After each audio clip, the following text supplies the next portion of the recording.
I now recognize myself for my opening statement.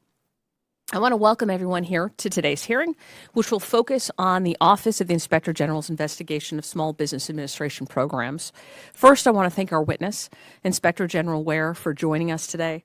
I hope this is the first of several productive hearings that we will have with you in this Congress, and I appreciate you speaking with us today.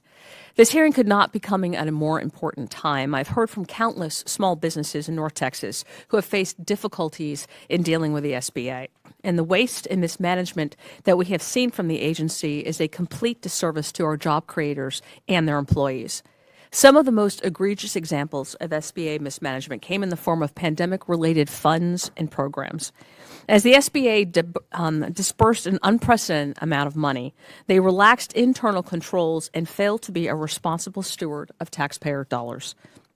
While the SBA was overwhelmed with an increased workload, they left the door wide open for criminals to abuse pandemic relief programs.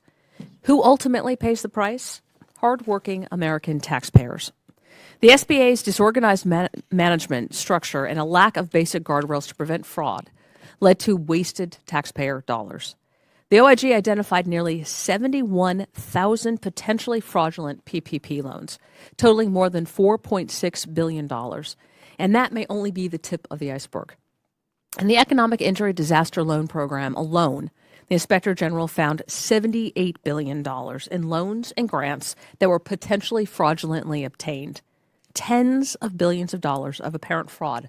That was from just one program. Again, against Inspector General Ware's advice, the SBA ended collection on and forgave all PPP loans with an outstanding balance of $100,000 or less. This sets a horrible precedent of allowing fraudsters to avoid facing repercussions. While billions in pandemic relief funds were misused, the SBA neglected to implement simple fraud mitigation measures until the first round of PPP loans were approved. We could have prevented much of this fraud and still can for future programs. But the SBA has ignored proposed reforms. Right now, our nation's small businesses are facing runaway inflation, rising interest rates at the fastest pace since the 1980s, and a labor shortage. This committee is prioritizing the needs of our small businesses and their employees, and we stand with them. I hope this hearing can help gauge how Congress can take steps to improve the integrity, accountability, and performance of the SBA. Inspector General Ware has done a commendable job of shining a light on waste, fraud, and abuse within the SBA. I'm hopeful that this hearing with our committee will help us better understand how we can help our job creators get the support they need and deserve from the SBA.